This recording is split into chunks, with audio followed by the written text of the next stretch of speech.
ఈరోజు ఆరాధన నిమిత్తం కొరకే పరిశుద్ధ గ్రంథంలో నుండి భాగాన్ని మనం చూసుకొని ధ్యానించి ఆరాధించుకునే వారిగా ఉన్నాం.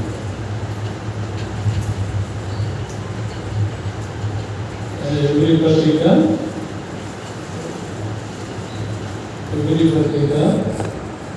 13వ అధ్యాయం 15వ వచనం కలిసి చదువుదాం. ఎబ్రీ పత్రిక 13వ అధ్యాయం 15వ వచనం.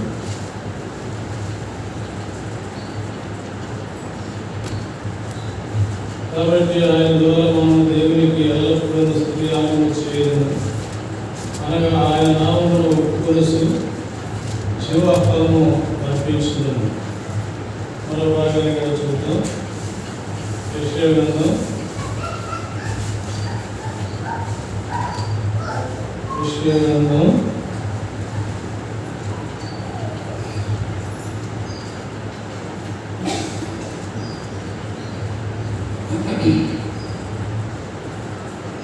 38వ అధ్యాయం. యెషయా గ్రంథం 38వ అధ్యాయం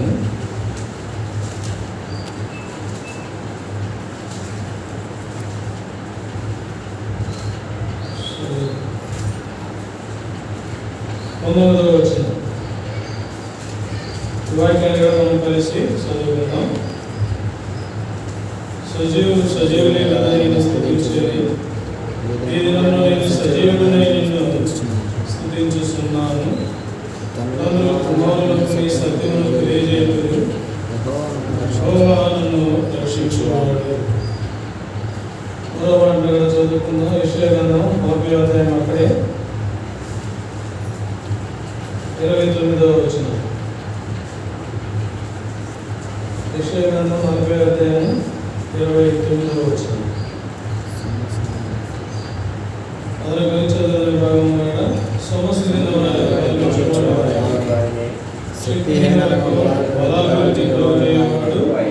ఆయనే. దేవుని సహాయం కొరకై ఒకసారి దేవుని వైపు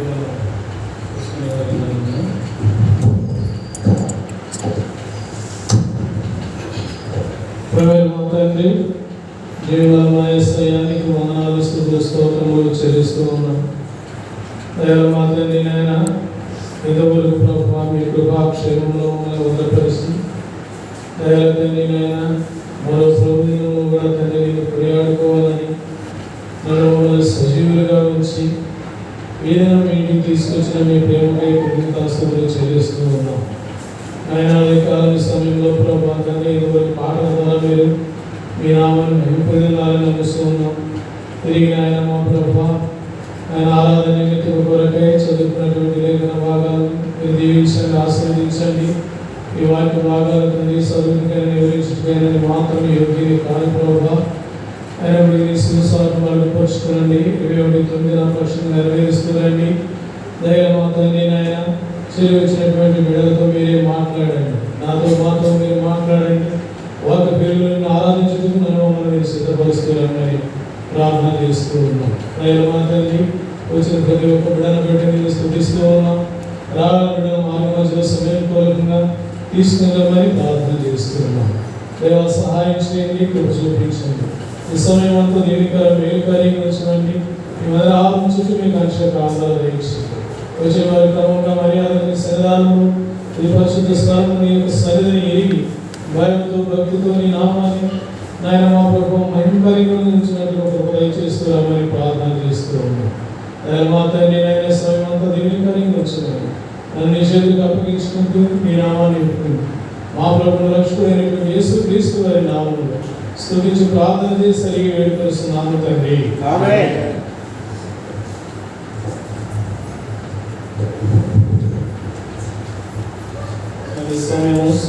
సమయమైన కనుక 11 దాటింది.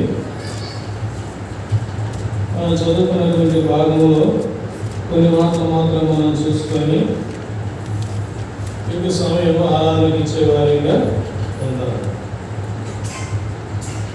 యెషయా గ్రంథం 38వ అధ్యాయము 19వ వచనం చదువుకుందాం. చదవండి. సజీవులు సజీవులే కదా నేను స్తుతించెదరు. ఈ దినమున నేను సజీవుడనై నేను స్తుతించుచున్నాను. చాలు. ఇక్కడ ఈ పైభాగంలోనే మనకి ఏమో తెలియజేస్తున్నదంటే సజీవులు సజీవులే కదా నేను స్తుతించెదరు. ఈ దినమున నేను సజీవుడనై నేను స్తుతిస్తున్నాను అని నేను సెలవిస్తున్నాను. ఎవరైనా వాళ్ళ మనం చూస్తూ వచ్చాము. ఎంతో భయంకరమైనటువంటి దినాలు, ఎంతో భయంకరమైనటువంటి పరిస్థితుల నుండి మనం ఎంతవరకు దేవుడు కృపను బట్టి, దేవుని యొక్క మహా ప్రేమను బట్టి ఇప్పుడు మనం ఎలా ఉన్నామంట? సజీవులుగా ఉన్నాం ఆయన కృపను బట్టి. అందుకే నేను ఇక్కడికి దేవుని ఆరాధించడానికి సజీవులమయ్యే ఇక్కడికి వచ్చి ఉన్నాం. అందుకని ఈ దినంలో దేవుని మనం ఏం చేయాలంట? ఆరాధించాలి. అందుకని సజీవులుగా ఉన్నటువంటి మనము ఆరాధిస్తాం. ఆ పై మాట చూస్తే ఆరాధించినటువంటి వారి విధానం ఏంటి అనేది మనకు తెలియపరచబడుతూ ఉన్నది. 18వ వచనం చదువుమా. పాతాళము నీకు స్తుతి పలుకదు, మృతి నీకు కృతజ్ఞతాస్తుతి చెల్లింపదు, సమాధిలో నీకు దిగువారు నీ సత్యమును ఆశ్రయించరు. అంటే మృతి నిన్ను స్తుతింపదు. అందుకని దేవుడు అంటున్నాడు. ఇప్పుడు ఏమని మనకి అర్థమవుతున్నదంటే సజీవులమైనటువంటి మనమే దేవుణ్ణి ఆరాధిస్తున్నాం అనేది మనకు స్పష్టంగా తెలియపరచబడుతూ ఉన్నది. అందుకని ప్రభువైనటువంటి యేసుక్రీస్తు ప్రభువారు ఆయన సజీవుడైనటువంటి దేవుడు కనుక నిన్ను నన్ను కూడా ఇప్పుడు ఎలా ఉంచాడంటే సజీవులుగా ఉంచాడు. ఆ సజీవమైనటువంటి ఆ దేవుడు ఇచ్చినటువంటి కృపను బట్టి మనం ఇక్కడ అనేది ఆరాధించడానికి ఈ దినం మనందరం ఇక్కడ సమకూర్చడం అనేది జరుగుతూ వచ్చింది. చూడండి, చదవండి, ముందుకు వెళ్తాం. యెషయా గ్రంథం 40వ అధ్యాయము, అక్కడే 40వ అధ్యాయము 29వ వచనం చదవమా. సొమ్మసిలిన వారికి బలమిచ్చేవాడు ఆయనే, శక్తిహీనులకు బలాభివృద్ధి కలుగజేయవాడు ఆయనే. చాలు. ఇక్కడ సొమ్మసిలిన వారికి బలమిచ్చేవాడు ఆయనే, శక్తిహీనులకు బలాభివృద్ధి కలుగజేయవాడు ఆయనే. క్రైస్తవ జీవితంలో విశ్వాస జీవితముగా మనం ముందుకు కొనసాగేటప్పుడు ఎన్నో అభ్యంతరాలు, ఎన్నో ఆటంకాలు, ఎన్నో ఇబ్బందులు సమస్యపోతూ ఉంటారు. అయితే ఇక్కడ ఎవరంతా బలాభివృద్ధినిచ్చేటువంటి వాడు దేవుడే. సమస్యలైన వారికి బలమిచ్చేవాడు ఆయనే అని అంటూ ఉన్నాడు. ప్రియమైనటువంటి వాళ్ళ ఏ సందర్భాలలో మనం సమస్యలతో ఉంటాం, ఏ సందర్భాలలో దేవుడు మనల్ని బలపరుస్తూ ఉంటాడో కొన్ని విషయాలు మనం ఈ దినం చూసుకొని దేవుని ఆరాధించే వారిగా ఉందాం. చూడండి, ద్వితీయోపదేశకాండం ఈ వాక్యాన్ని చూడండి, చదవండి. ద్వితీయోపదేశకాండము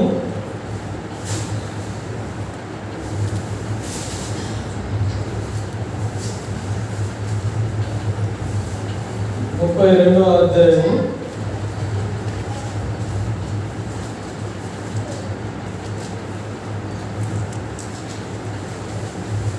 32వ అధ్యాయము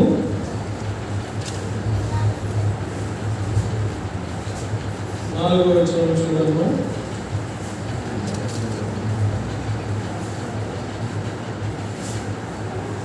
ఆయన ఆశ్రయంగా ఉన్నాడు, ఆయన కార్యం సంపూర్ణము, ఆయన శరీరము న్యాయములు, ఆయన నిర్దోషి అయి నమ్ముకునదగిన దేవుడు, ఆయన నీతిపరుడు, యథార్థవంతుడు. ప్రియమైనటువంటి వారులారా, ఇక్కడ ఆయన ఎవరంటే ఆశ్రయ దుర్గమైనటువంటి దేవుడు. ఈ ఆశ్రయ దుర్గమైనటువంటి దేవుడు ఎలాంటి వాడు అంట? మనకి నమ్ముకోదగినటువంటి దేవుడు.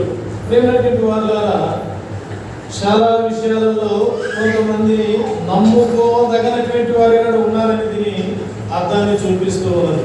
అయితే ఈయన ఎవరంట? నమ్ముకోదగినటువంటి దేవుడు. ఎందుకంటే ఆయన ఆశ్రయ దుర్గమైనటువంటి దేవుడు. పై వచనంలో కూడా మనం చూస్తే, ఆకాశ మండలము చెవియొగ్గుము, నేను మాట్లాడదును, భూమండలమా నీ నోటి మాట నా నోటి మాట వినుము, నా ఉపదేశము కురియును, నా వాక్యము మంచు వలెను, లేత గడ్డి మీద పడు చినుకుల వలెను, పచ్చిక మీద కురియు వర్షం వలెను ఉండును అని అంటాడు. అంటే ఆయన ఆశ్రయదుర్గమైనటువంటి దేవుడు. యెహోవా నామమును ప్రకటించదను. 3వ వచనం చూడమ్మా. నేను యెహోవా నామమును ప్రకటించదను, మన దేవుని మహాత్మ్యమును కొనియాడుడి. ఆశ్రయదుర్గము ఉన్నాడు, ఆయన కార్యము సంపూర్ణము అని అంటూ ఉన్నాడు. ప్రియమైనటువంటి వారులారా, ఆయన కార్యం ఎలాంటిదంట? సంపూర్ణమైనది మనకి తెలియజేయబడుతూ ఉన్నదన్నమాట. అందుకని ప్రియమైనటువంటి యేసుక్రీస్తు వారు సంపూర్ణమైనటువంటి దేవుడు. దేవుడు ఏ పని అయితే ఆయనకు అప్పగిస్తూ వచ్చాడో ఆయన పని అంతటిని కూడా సంపూర్ణం చేసినటువంటి విధానం కూడా మనం ఎరుగుదాము. అయితే ఇక్కడ ఏమంటే ఆయన కార్యము సంపూర్ణమని అంటూ ఉన్నాడు. ఆయన శరీరాలన్నీ కూడా న్యాయములు, ఆయన నిర్దోషి అయి నమ్ముకోదగినటువంటి దేవుడు అనేది మనకి తెలియపరచబడుతూ ఉన్నది. కీర్తన గ్రంథం చూడండి, 40వ అధ్యాయం మొదటి 2 వచనాలు చదవండి. అక్కడ యెహోవా కొరకు నేను సహనముతో కనిపెట్టుకుంటుని, ఆయన సిరియకి నా మొర ఆలకించెను, నాశనకరమైన గుంటల నుండి, జిగటగల దొంగ ఊబిలో నుండి ఆయన నన్ను పైకెత్తెను, నా పాదము బండ మీద నిలిపి నా అడుగులు స్థిరపరిచెను. అందుకే ఆయన్ని ఏమంటూ వచ్చామంటే ఆయన మన ఆశ్రయదుర్గమైనటువంటి దేవుడు. రెండవదిగా నేను చూస్తే ఆయన నమ్ముకోదగినటువంటి దేవుడు.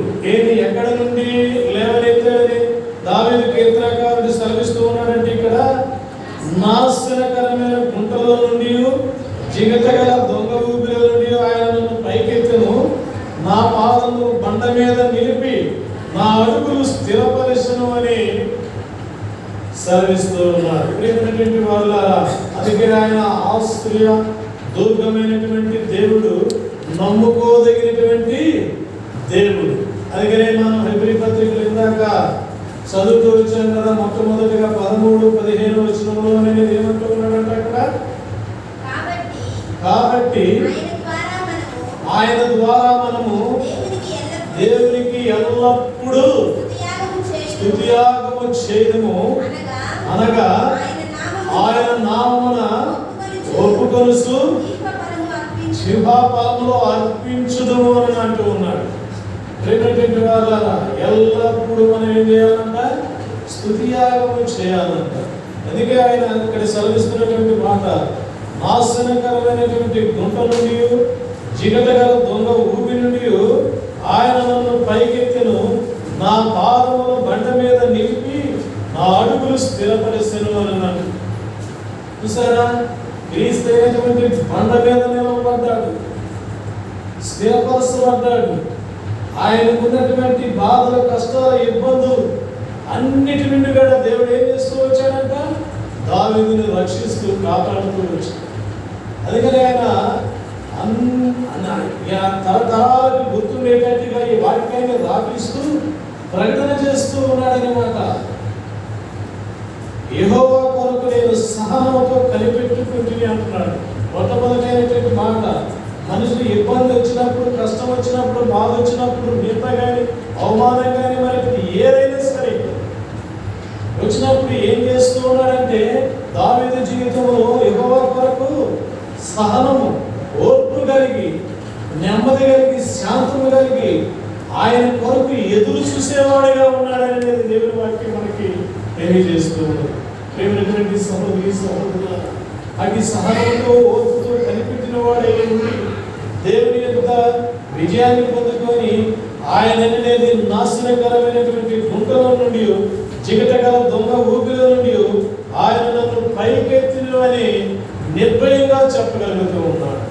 అందుకని ఆశ్రయ దుర్గమైనటువంటి దేవుడు, ఆయన నమ్ముకోదగినటువంటి దేవుడు అనేది మనకి తెలియపరచబడుతుంది.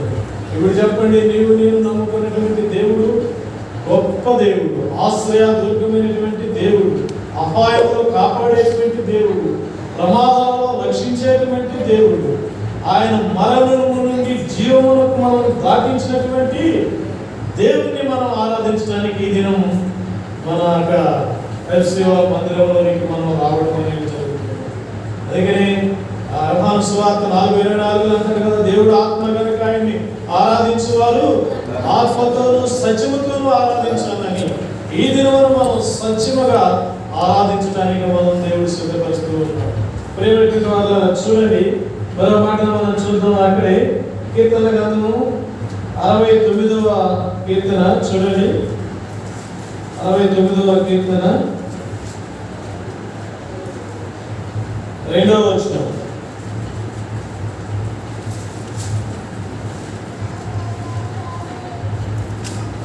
చదవండి. 69వ కీర్తన 2వ వచనం.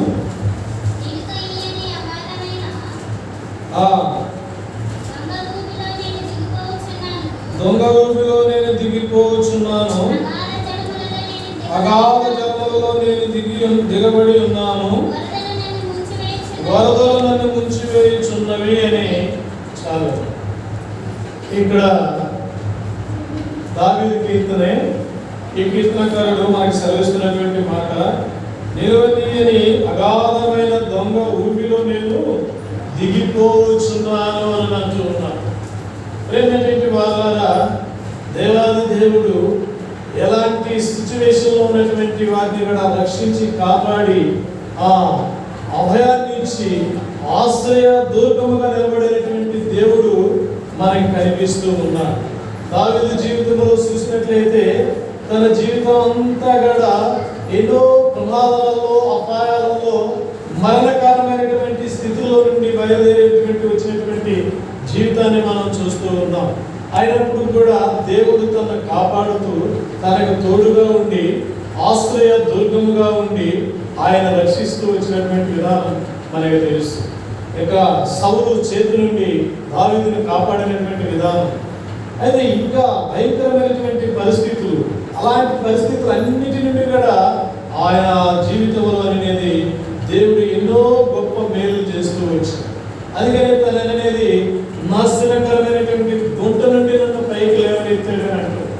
ఈ నాశనకరమైనటువంటి గుంట నుండి పైకి లేవనెత్తినప్పుడు అనేది ఒక ఆత్మీయమైనటువంటి వ్యక్తి మనకి గమనానికి వస్తూ ఉంటాడు. ఎవరంటే ఆదికాండంలో మనం చూస్తే చూడండి, ఆదికాండం దాన్ని జ్ఞాపకం చేసుకుందాం. ఆదికాండం 41వ అధ్యాయము. ఆదికాండం 41వ అధ్యాయము.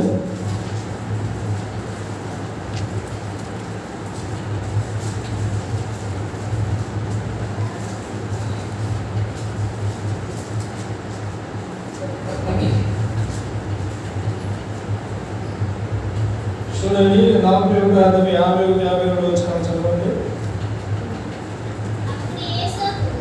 అప్పుడు యేసోబు, దేవుడు నా సమస్త బాధను నా తండ్రి ఇంటి వారందరినీ నేను మర్చిపోనట్లు చేసినని చెప్పి తన జ్యేష్ఠ కుమారునికి మనిషా అని పేరు పెట్టెను. తరువాత అతడు నాకు బాధ కలిగిన దేశమందు దేవుడు నన్ను అభివృద్ధి పొందించినని చెప్పి రెండవ వారికి ఎఫ్రాయిము అనే పేరు పెట్టినటువంటి వారా. ఇక్కడ ఒక వ్యక్తిని మనం చూస్తూ వచ్చాం. ఎవరంటేనా ఎవరు చదువుకున్నట్టు ఇక్కడ చెప్పండి, బిగ్గరగా. యేసోబును మనం చూస్తూ వచ్చాం. అయితే ఇతని చరిత్ర మనందరికీ బాగా తెలుసు. యేసోబుని గురించి ఈ అధ్యాయాలలో ఆదికాండములు అనేది మనం చూస్తే మన యొక్క యాకోబు కుమారుడైనటువంటి యేషోబును మనం చూస్తే తన యొక్క జీవితంలో అనేది ఎన్నో ఇబ్బందులు పడుతూ ఎన్నో కష్టాలు పడుతూ వచ్చినటువంటి అనుభవాలు ఆయనకు చాలా ఎదురైనవి. అవన్నీ కూడా మనకి తెలుసు. అయితే ఇక్కడ ఈయనకి ఏం కలుగుతూ వచ్చిందంటే ఇక్కడ మనం రెండు మాటలుగా ఆ రెండు వచనాలలో రెండు దిక్కలు అనేది బాధ బాధ అనేది మనకి చూపిస్తూ ఉన్నది. ఏంటంటే నా మొదటి 51వ వచనం 2వ లైన్లో, దేవుడు నా సమస్త బాధ నుండి నా తండ్రి ఇంటి వారు అందరి నుండి నేను మర్చిపోవునట్లు చేసినని చెప్పి తన జ్యేష్ఠ కుమారునికి మనిషి అని పేరు పెట్టినవాడు. మనిషి అని పేరు నాకు అర్థం ఏమిటండి? అక్కడే చిన్న ఇంకా పురుషంకులం చూడండి, మరుసుట అనేది మనకు చూపిస్తూ ఉన్నది. అంటే తనకున్నటువంటి బాధ, తనకున్నటువంటి కష్టము, తనకున్నటువంటి నింద, అవమానము అన్నిటిలో కూడా దేవాది దేవుడు ఆ జ్యేష్ఠ కుమారుడు ఎప్పుడైతే దేవాది దేవుడు యేషోబుకి ఇస్తూ వచ్చాడో ఆ బాధలన్నింటినీ కూడా తన తండ్రి ఇంటి వారి మర్చిపోవటం అనేది అవన్నీ కూడా మర్చిపోవటకు సంతోషమైనటువంటి ఆయనకి ఆ మరుసట అనే అభివృద్ధిని అనేది అతనికి ఇచ్చుకోవచ్చింది మనం చూస్తూ ఉన్నాం. మనిషి అనే పేరునకు మరుసట అనేది మనకి చూపిస్తూ వచ్చింది. ఏమిటి ఇంతకీ ఈయనలో ఉన్నటువంటి బాధ, ఏమి బాధ కలిగింది, ఏమి కష్టం కలిగింది అనేది మనం చూసినప్పుడు అనేది ఆయన గురించి మనం వివరించుకోవాలంటే చాలా సమయం పట్టింది కనుక నేను కొన్ని వచనాలు మాత్రమే చూపించి ఈ కూడికను మనం ఆరాధనలోకి సమయించేవారిగా ఉంటాం. చూడండి, చదవండి 37వ అధ్యాయము 37వ అధ్యాయము అక్కడే 11వ వచనం. అతని సహోదరులు అతని యందు అసూయపడిరి, అయితే అతని తండ్రి ఆ మాట జ్ఞాపకం ఉంచుకొనెను. చదువు. అతని సహోదరులు షెకెములో తన తండ్రి మందను మేపుటకు వెళ్ళిరి. అప్పుడు ఇశ్రాయేలు యేషోబుని చూసి, నీ సహోదరులు షెకెములో ఆ మంద మేపుచున్నారు, నిన్ను వారి వద్దకు పంపెదను రమ్మన్నప్పుడు అతడు మంచిదని అతనితో చెప్పాను. ప్రేమైనటువంటి వారా, దానికి అధ్యాయం 18వ వచనం చదవమా. అతడు దగ్గరికి రాకమునుపు వారు దూరము నుండి అతను చూసి అతని చంపుటకు దురాలోచన చేసింది. ప్రేమైనటువంటి వారా, ఇది యేసోబుకి కలిగేటువంటి బాధల్లో మొట్టమొదటైనటువంటి బాధ అనేది మనకి చాలా అభిప్రాయంగా తెలియపరచబడుతూ ఉన్నది. ఏమిటి, ఎందుకు ఇలాగా తన సహోదరులు అతని మీద పగబడుతూ అసూయపడుతూ వచ్చారనేది మనం చూసినట్లయితే ఇలా మనం 11వ వచనంలో చదువుకున్నాం కదా. 11వ వచనం చూడండి, 11 క్షమించండి. ఆ 11వ వచనంలో చూస్తూ వచ్చాం కదా, చదవమ్మా. అతని సహోదరులు అతని యందు అసూయపడిరి, అయితే అతని తండ్రి ఆ మాట జ్ఞాపకం ఉంచుకునేది. ఎందుకు అనేది అతని మీద అతని సహోదరులు అసూయపడుతూ వచ్చారనంటే పై వచనాలలో 3వ వచనం కానీ చదువుమా. మరియు యేషోబు ఇశ్రాయేలు వృద్ధాప్యమందు పుట్టిన కుమారుడు కనుక తన కుమారులు అందరికంటే ఎక్కువగా అతని ప్రేమించి అతని కొరకు విచిత్రమైన నిలువటంగిని కుట్టించెను. చూసారా, తన సహోదరులు అతని మీద అగపట్టి తనని సంపాలని దురాలోచన కలిగి ఉండడానికి కారణం ఏమిటంటే ఈ విచిత్రమైనటువంటి నిలువుట అంగి.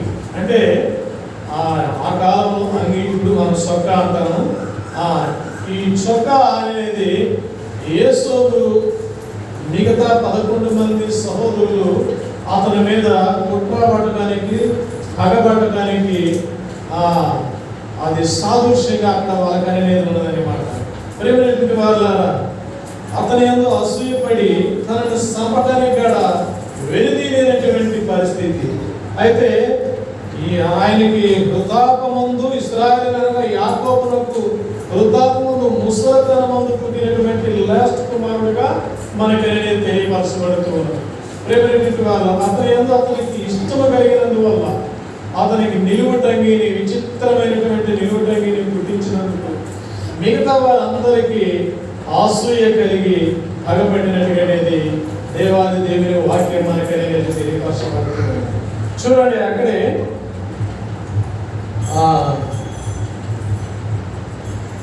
22వ వచనం చదవమా. ఎట్లాగా రూబేను అతని తండ్రికి అతన్ని అప్పగించుటకై వారి చేతుల్లో పడకుండా అతన్ని విడిపింపదలసి రక్తము చిందింపకుడి, అతనికి హాని ఏమీ చేయక అడవిలోనున్న ఈ గుంటలో పడద్రోయుడని వారితో చెప్పాడు. మనం కీర్తన గ్రంథంలో చదువుకున్నాం కదా, నాశనకరమైన గుంటలో నుండి, చికట గల దొంగ ఊబిలో నుండి దేవాది దేవుడు దావీదుని ఎలాగైతే పైకి రక్షిస్తూ వచ్చాడో, ఇక్కడ దేవాది దేవుడు తన సహోదరుడైనటువంటి రూబేన్ని దేవుడు సాదృశ్యంగా తీసుకొని తన ద్వారా యేసోబుని రక్షించాలని ఇక్కడ ఒక చిన్న తలంపు దేవుడు ఆ రూబేనికి ఇస్తూ వచ్చాడు. అయితే ఏం చేస్తూ వచ్చాడంటే, మనకు చదువుకున్నటువంటి ఇట్లాగా రూబేను అతని తండ్రికి అతని నప్పగించుటకై వారి చేతుల్లో పడకుండా అతన్ని విడిపించదలసి రక్తం చిందింపకుడి, అతనికి హాని ఏమీ చేయక అడవిలో ఉన్న ఈ గుంటలో అతన్ని పడదోయడని వారితో చెప్పారు. ప్రేమైనటువంటి వాళ్ళ వీళ్ళైతే నిశ్చయించుకున్నారు మిగతా వాళ్ళందరూ, ఇతని చంపివేద్దాము, ఇతని దుష్టవర్గం తినేసిందని చెబుదాము, ఇతనికి లేడన్న సంగతి ఆ తండ్రికి తెలిసినప్పుడు తనకు అన్నటువంటి తన మీద ఉన్నటువంటి మక్కువంతా కూడా వెళ్ళిపోద్దని ఒక ఆలోచన కలిగి చంపడానికి నిశ్చయత కలిగినటువంటి మిగతా వారందరితో కూడా ఇతను చెప్తున్నటువంటి మాట ఏమిటంటే, అతని తండ్రికి అతన్ని ఎలాగైనా అప్పగించాలని ఆ రూబేను యొక్క ఉద్దేశం ద్వారా అక్కడ అతన్ని విడిపించడానికి, ఆ గుంటలో పడవేయడానికి, ఆ మార్గాన్ని సంపాదన మార్గాన్ని తప్పించి తను బ్రతికించాలన్న ఉద్దేశంతో ఆ బలము దేవాది దేవుడు ఆయనకి ఇచ్చిన విధానాన్ని మనకు చూపిస్తున్నారు. ప్రేమైనటువంటి సహోదరి సహోదరులారా, నా జీవితాలలో కూడా, గత జీవితాలలో కూడా మనము కూడా ఎన్నో సందర్భాలలో, ఎన్నో పరిస్థితులు, ఎన్నో ఇబ్బందులు, మరణము ద్వారము దగ్గర అంచుల మట్టికి పోయి తిరిగి వచ్చినటువంటి అనుభవాలు మన జీవితాల్లో కూడా లేకపోలేదు. కొన్ని క్షణాల్లో, ఒక్క క్షణంలో నన్ను కాపాడాడు దేవుడని ఎన్నోసార్లు మనం దేవుడిని స్తుతించి ఉన్నాం. ఎందుకంటే అలాంటి అనుభవాలు మనకు తెలుసు. ఒక రోడ్డును పోతున్నప్పుడు కానీ, మనం పొలంలో పనిచేస్తున్నప్పుడు కానీ, ఎన్నో రకాలైనటువంటి ప్రమాదాలు, ఎన్నో రకాలైనటువంటి అపాయాల నుండి దేవాది దేవుడు నిన్ను నన్ను కాపాడుతూ వచ్చు. అందుకే దేవుడి నామాన్ని మహిమపరచడానికి ఈ దినము ఆశ్రయ దుర్గమైనటువంటి దేవుడు మనకున్నాడు కనుక మనం ఆత్మతో సత్యముతో ఆయన ఆరాధించడానికి ఈ స్థలంలోనికి రావడం అనేది జరుగుతూ వచ్చింది. ప్రేమైనటువంటి వాళ్ళారా, అలాగని ఇక్కడ యేసోబు 23వ వచనం చదువు. యేసోబు తన సహోదరుల యొద్దకు వచ్చినప్పుడు వారు ఆ అంగీని అతను కొడుకుని ఆ విచిత్రమైన నిలువుటంగిని తీసివేసి అతన్ని పట్టుకొని ఆ గుంటలో పడదోసి, ఆ గుంట ఒత్తిది, అందులో నీళ్లు లేవు, వారు భోజనము చేయి కూర్చుండి కనులెత్తి చూడగా ఐగుప్తునకు తీసుకొని పోవుటకు గుగ్గిలము మత్స్యు ఘోరమును మోల్చున్న వంటలతో ఇష్మాయేలీలైన మార్గస్థులు గిలాదు నుండి వచ్చుచుండిరి. అప్పుడు యూదా మనం మన సహోదరుని చంపి వారి మరణమును దాచిపెట్టినందువలన ఏమి ప్రయోజనము? ఇష్మాయేలుకు వారిని అమ్మివేయము రండి అని వాడు తన సహోదరులకు, మన రక్త సంబంధి కదా, వానికి హాని ఏమి చేయవద్దని తన సహోదరులతో చెప్పాను. అందుకు అతని సహోదరులు సంబంధించి ప్రేమైనటువంటి వాళ్ళ ఇప్పుడు మరణం నుండి ఏమయ్యాడంట జీవంలోనికి దాటిన విధానం మనకి ఇక్కడ అనేది కనిపిస్తూ ఉన్నది. వారు దురాలోచన అయితే చంపివేయాలనే ఉద్దేశం కలిగారు. వాళ్ళక్కడ అతన్ని పూర్తిగా చంపివేసి ఇక ఆ విచిత్రమైన నిలుపుటంగి గలవాడు, ఆ కలల కనువాడు ఇక లేడు అన్న మాట, ఆ పేరుని మార్పు చేయాలని దురాలోచన పుట్టగలిగినటువంటి విధానాన్ని తొలగించినటువంటి విధానం. అందుకనే దేవాది దేవుడు మొట్టమొదటిగా మనం చదువుకుంటూ వచ్చాం కదా, సజీవులే దేవుని స్తుతిస్తారు. ఈ దినమున నేను కూడా సజీవంగా ఉండి దేవుణ్ణి స్తుతించి ఆరాధించాలన్నదే దేవుని యొక్క ఉద్దేశము, దేవుని యొక్క ఇష్టమైనదని మనకి వాక్యం ద్వారా తెలియపరచబడుతున్నారు. అయితే ఇష్మాయేలీయులకు అమ్మివేసి వారు అతన్ని చంపకుండా అతన్ని అమ్మివేశారు. అయితే దేవాది దేవుడు యేసుకి ఏమైనాడంట? తోడై ఉన్నాడు. చూడండి ఆ మాట కూడా మనం చూద్దాం. ఆదికాండము 39వ అధ్యాయం అక్కడే 21-22 వచనాలు చూద్దామా. అయితే యెహోవా యేషూనకు తోడై ఉండి అతని యందు కనికరపడి అతని మీద అతని అయితే దేవుడు అతనికి యేసోవుకి ఏమైనాడంట? తోడై ఉన్నాడు.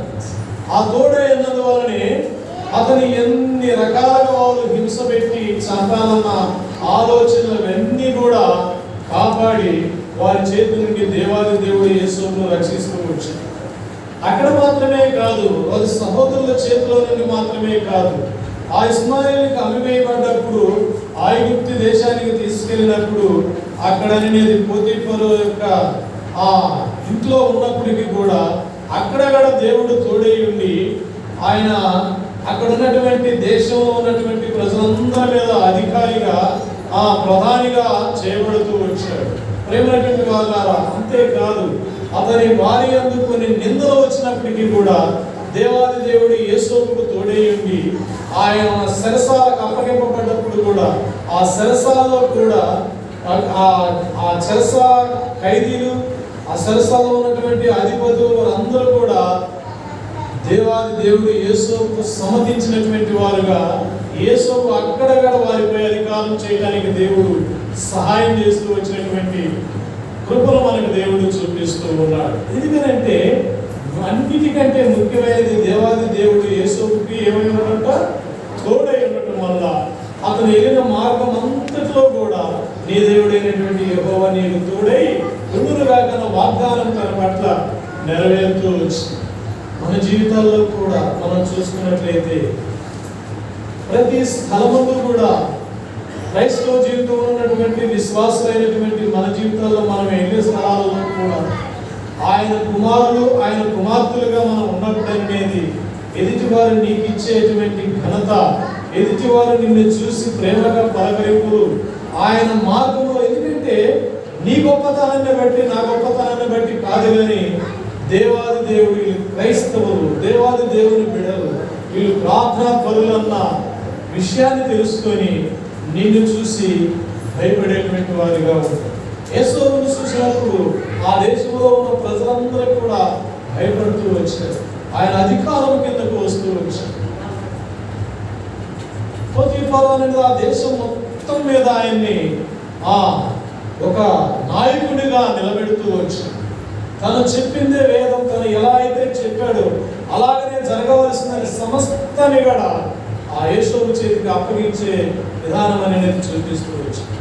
ప్రేమైనటువంటి వారులారా, దేవుడు తోడై ఉన్నందువల్ల యేసోబు ప్రతి విషయం కూడా అభివృద్ధి చెందుతూ ఫలిస్తూ వచ్చాడు. ఒకటి, యేసోబు అనేది నా తండ్రి ఇంటి వారి అందరినీ మరచిపోవటకు మనుష్యాన్ని ఇచ్చాడు.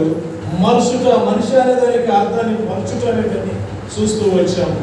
ఏప్రాయం అనే దానికి అర్థాన్ని ఫలించుట, అభివృద్ధి అనే దానికి అర్థాన్ని ఇస్తూ వచ్చాడు. మర్చిపోయాడు బాధను, నిందను, అవమానాన్ని.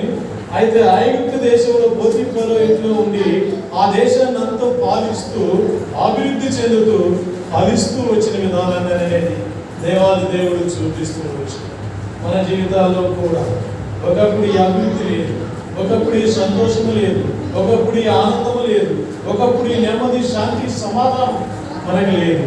అయితే ఈనాడు క్రైస్తవ జీవితంలోనికి వచ్చిన తర్వాత, దేవాది దేవుని నమ్ముకున్న తర్వాత, బాప్తిసం తీసుకొని ప్రభువులో నీవు జీవిస్తున్న తర్వాత ఈనాడు ఉన్నటువంటి సంతోషం, సమాధానము, శాంతి, ఆనందము ఎక్కడి నుండి నీకు వచ్చినదని అంటే ఆ ప్రభువైనటువంటి యేసు క్రీస్తు నామములో నీకు నాకు అనుగ్రహించబడుతుంది. ఈ సంతోషంతో, ఈ ఆనందముతోనే దేవుని స్తుతించి ఆరాధించాలని దేవుడు కోరుతూ ఉన్నాడు. ప్రేమైనటువంటి సహోదరి సహోదరులారా, అలాంటి అనుభవం మనం కూడా యేసోబు జీవితంలో ఎన్ని బాధలు ఉన్నప్పటికీ కూడా అన్నింటిలో నుండి కూడా దేవుడు కాపాడుతూ విడిపిస్తూ వచ్చాడు. దావీదు జీవితంలో కూడా మనం చూస్తూ వచ్చాం. ఏమంటూ ఉన్నాడంటే, జిగుటుగా దొంగ ఊపిలో నుండి, అగాధమైనటువంటి గుంటలో నుండి, నాశనకరమైనటువంటి గుంటలో నుండి నన్ను పైకి లేవనెత్తాడు. పైకి లేవనెత్తటమే కాదు, ఆ బండ మీద నిలబెట్టాడు. నా పాదములు జారి పడకుండా క్రీస్తునే బండ మీద నిలిపాడని అంటూ, ఇక ఎన్నడూ కూడా నువ్వు జారి పడవు, ఎందుకంటే క్రీస్తునే బండ మీద నేను నిలిచి ఉన్నామని దేవాది దేవుని వాక్యం సెలవిస్తున్నాడు.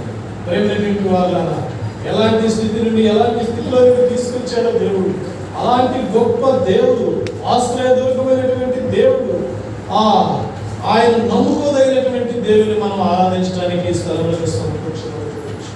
ఈ దినం ఆయనకి ఆరాధించే దినం, ఆత్మతో సత్యముతో ప్రభువుని కొనియాడుకునే దినం. అందుకే దేవుని మనం స్తుతించాలని, హృదయమారా ఆరాధించాలని దేవుడు కోరుతూ ఉన్నాడు. చూడండి, మరో మాట అక్కడ మనం చూద్దాం. ఆదికాండంలోనే 8వ అధ్యాయం చూద్దాం. అక్కడే 28వ వచనం చూడు, అక్కడే చదువు. మిద్యానీయులైన వర్తకులు ఆ మీదుగా వెలుచుండగా వారు ఆ గుంటలో నుండి యేసోబును పైకి తీసి, చాలు, ఆ గుంటలో నుండి యేసోబును ఏం చేశారంట? పైకి తీసి. మరణకరమైనటువంటి గుంట అది, పాపములో ఉన్నటువంటి జీవితమైనటువంటి గుంట అది. అందులో పై వచనాలలో మనం చూస్తే అది ఒట్టి గుంట, నీళ్ళు లేని గుంట అనేది కూడా మనకి కొన్ని అర్థాలు చూపిస్తూ ఉన్నది. నీళ్ళని మనం వాక్యాన్ని కోరుస్తాం. ప్రేమైనటువంటి వారులారా, జుంట తేనె దారుల కంటే మధురమైనటువంటి దేవుని వాక్యం లేనటువంటి స్థలం అది. ఆ స్థలం నుండి, ఆ నాశనకరమైనటువంటి గుంట నుండి, ఆ జిగట గల దొంగ ఊబి నుండి ఏం చేశారంటే యేసోబుని పైకి తీసిన విధానం, పైకి వచ్చే అనుభవం.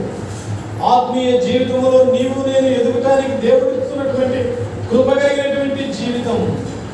ప్రేమైనటువంటి సహోదరి సహోదరులారా, ఎంతగా వెచ్చించుటకు నీవు నేను ఎంతటి వారిని, ఆ గొప్ప దేవుడు ప్రేమను బట్టి, కృపను బట్టి, ఆ నామాన్ని బట్టి మహిమ కలిగించడానికే నీకు నన్ను దేవాది దేవుడు వాడుకుంటూ నిలుపుకుంటూ వస్తున్నాడు. ప్రేమైనటువంటి వారు యేసోబుని వాడుకున్నాడు.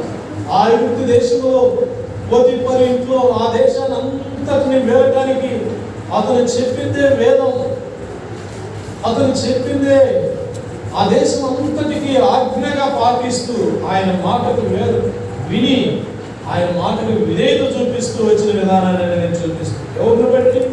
యేసు గొప్పతనాన్ని బట్ట?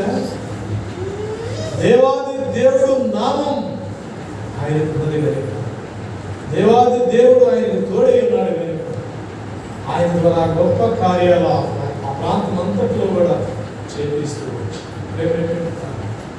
నీవు నేను కూడా యథార్థంగా జీవిస్తున్నటువంటి వారి నీ ద్వారా కూడా అద్భుతాలు ఆశ్చర్య కార్యాలు చేస్తూ వచ్చాను.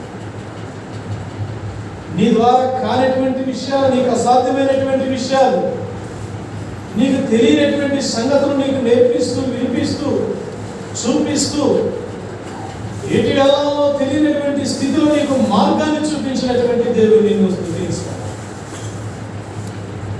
దారి తెలియనటువంటి స్థితిలో నీవు ఉన్నప్పుడు నీకు సరైన మార్గాన్ని చూపించినటువంటి దేవుడు నీకు ఉన్నాడు. ఆ దేవుడు నిన్ను కొనియాడాలని, పాపముల నుండి నిన్ను విడిపించిన దేవుడు, శాపము నుండి నిన్ను విడిపించిన దేవుడు, తరతరాల నుంచి వస్తున్న పాపము నుండి, శాపము నుండి, నాశనము నుండి నిన్ను కాపాడిన దేవుని విడిపించిన దేవుడు ఈ దినము నిన్ను కొనియాడాలని, నేను ఈ దినమును సజీవుడిగా ఉంచినటువంటి దేవుడిని ఆరాధించాలని దేవాది దేవుడు ఇష్టపడుతున్నాడు. వాళ్ళ నీవు నిజముగా సజీవురాలివైతే ఈ దినం ప్రభువును ఆరాధించకుండానే ఉండాలి. ఎందుకంటే ఎంతో మంది ఈ గడిచినటువంటి సంవత్సరం అనేది మనం చూస్తూ వచ్చాం. కోట్ల మంది చనిపోతూ వచ్చారు ఈ కరోనా వైరస్ బారిలో. ఎంతో గొప్ప గొప్ప వారు నిజానికి ఆ చనిపోయినటువంటి వ్యక్తులు అనేది చూస్తూ వస్తే వాళ్ళలో ఏ పార్టీ వాడిని అనేది కూడా నేను తలుసుకుంటే నాకు ఇది కాదు.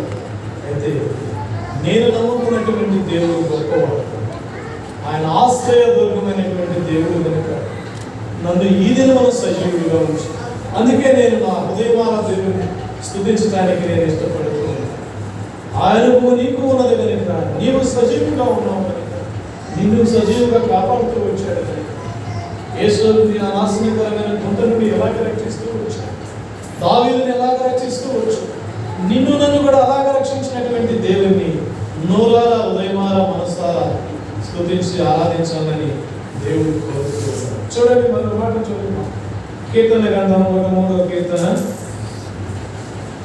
103వ కీర్తన 2వ వచనం చదవండమ్మా. నా ప్రాణమా యెహోవాను సన్నతించుము, ఆయన చేసిన ఉపకారములలో దేనిని మరువకుమన్నాడు. చూసారా, దావీదు కీర్తనకారుడు జీవితంలో చేసినటువంటి ఉపకారములను తన ప్రాణంలో చెప్పుకున్నటువంటి ఆయన సజీవుడిగా ఉన్నాడు. దేవుడు సజీవుడిగా ఉంచాడు దావీదునప్పుడు. అందుకే తన ప్రాణంతో చెప్పుకుంటూ ఉన్నాడు, నా ప్రాణమా యెహోవాను సన్నతించుము, ఆయన చేసిన ఉపకారములో దేనిని మరువకుము. ఒకవేళ మర్చిపోతున్నావా? దేవాది దేవుని నామములో నీవు ఎన్నో మేలులు, ఆశీర్వాదాలు పొంది నాకేమీ అర్థం కాలేదులే, ఏదో అందరూ వస్తున్నారే అని చెప్పుకొని ఆరాధించుకుంటూ వెళ్ళిపోతామేమో. ప్రేమైనటువంటి సహోదరి సహోదరు, ఎంత గొప్ప మేలు నీకు చేసి ఉన్నాడు. హృదయమాల ఈ వాక్యం ద్వారా నేను సంధించినట్లయితే ఆత్మతో సత్యంతో వాక్యం విన్నప్పుడే నీ ఆరాధన అయిపోతూ ఉంటుంది. ప్రేమైనటువంటి వాళ్ళు, ఎందుకంటే దేవుడు చేసిన కానీ నీతో దేవుడు మాట్లాడుతూ, నిజమే ఒకప్పుడు నేను ఇలాంటి స్థితిలో ఉన్నాను, ప్రమాదంలో ఉన్నప్పుడు నన్ను దేవుడు కాపాడు, వ్యాధిని పడ్డప్పుడు దేవుడు నన్ను కాపాడు, పడిపోయినప్పుడు దేవుడు నన్ను లేవలేదు, అగాధమైన ఊబిలో చిక్కుకుపోయినప్పుడు నన్ను దేవుడు కాపాడు, అప్పుల బారి నుండి నన్ను కాపాడాడు, నా బిడ్డల నుండి ఆ బిడ్డల బాధల్లో ఉన్నప్పుడు, ఎవరు మమ్మల్ని చూడలేనటువంటి స్థితిలో ఉన్నప్పుడు దేవుడు మమ్మల్ని కాపాడుతూ వచ్చాడన్న మాటను నీ మనసులో దేవుడిని ఆరాధిస్తుంది. అందుని బట్టి నీకు వందనాలు ప్రభువా, నన్ను రక్షించినందుని బట్టి నీకు స్తోత్రాలు ప్రభువా అని దేవుని స్తుతించి ఆరాధించేవాడు. అందుకని దేవుడు దావీదైనటువంటి కీర్తనకారుడు ఏమంటున్నాడంటే, నా ప్రాణమా యెహోవాను సన్నతించుము, ఆయన చేసిన ఉపకారములు దేనిని మరువకుమన్నాడు. ప్రేమైనటువంటి వారు, దక్షిణ సువార్త గీతాలలో ఒక పాట ఒక భక్తుడు రాస్తూ ఈ పాటల గురించి ఒక పదవి మనకి నేర్పిస్తుంది. ఏమంటున్నాడంటే అక్కడ అనేది ఆ వచనం అనేది నా నోటనే ఉన్నది, కానీ అది జ్ఞాపకానికి రావట్లేదు. ప్రేమైనటువంటి వాళ్ళ ఆయన చేసిన ఉపకారము దేనిని కూడా మరువకుండా ఉండటానికి మనకి జ్ఞాపకానికి తెచ్చుకోవాలనేది కూడా దేవుడు సూచిస్తాడు. ఎంత గొప్ప దేవుడు! మర్చిపోలేదు, దావీదు మర్చిపోలేదు, యేసు మర్చిపోలేదు. ప్రేమైనటువంటి వాళ్ళ ఎందుకంటే అవి మర్చిపోయేటువంటి విషయాలు, మర్చిపోయేటువంటి మేలు కావు. నిజమే కదా, ₹1,00,00,000 ఉన్నప్పటికీ కూడా, వాళ్ళకి లెక్కలేనంత ఆస్తులు ఉన్నప్పటికీ కూడా ఈ కరోనా వైరస్ తెగుల నుండి కాపాడుకోలేకపోయేంత ఆస్తులు ఉంది కదా. ఎంతో మంది చూసుకోవచ్చు. నిజమే కదా, ఎన్ని 100 కోట్లు ఉండే వాళ్ళకి డబ్బు. ఒక్కొక్కరు టీవీ వార్తల్లో నేను చూస్తూ వస్తూ ఉంటే ఎంత ఆస్తి ఉండి కూడా వారి ప్రాణాన్ని వారు కాపాడుకోలేకపోతే, ఆపదకాలం నీ ఆస్తిని అక్కలకు రాదు ఉన్నది నిజమే. దేవాది దేవుడు వాక్యం సాగిస్తుంది. అయితే నీవు నేను దేవుని కృపను బట్టి రక్షింపబడుతూ వచ్చాము కనుక, ఆయన రక్షణలో ఉన్నాము కనుక, ఈ దినం సజీవులుగా ఉండి నేను నిన్ను స్తుతిస్తున్నాను ప్రభువా. నీవు నన్ను సజీవులుగా ఉంచినందుకు నీకు స్తోత్రములు, వందనములని. ప్రేమైనటువంటి వల్ల నాటి ఆత్మీయమైనటువంటి అనుభవం, దేవుడు చేసినటువంటి మేలుని బట్టి దేవుడిని స్తుతించి ఆరాధించే వారిగా ఉన్నాను దేవుడు కోరుతూ ఉన్నాడు. చూడండి, చివరికి మాట చూసుకొని మనం ఆరాధనలో ప్రవేశించబడి యెషయా గ్రంథం సమయం ఆయన ఆరాధనకు సమయం ఇచ్చేవారిగా ఉన్నారు. యెషయా గ్రంథం 38వ అధ్యాయము దాకా చదువుకున్నటువంటి మాటే 19వ వచనం. సజీవులు సజీవులే కదా నిన్ను స్తుతించెదరు, ఈ దినమున నేను సజీవుడనే నిన్ను స్తుతించుచున్నాను. ప్రేమైనటువంటి వాళ్ళ ఈ దినమున నీవు నేను సజీవులుగా ఉన్నాను. అందుకే దేవుని స్తుతిస్తూ చిన్న వాక్యాలు మీ హృదయాలలో దేవుడు మొదలువేసి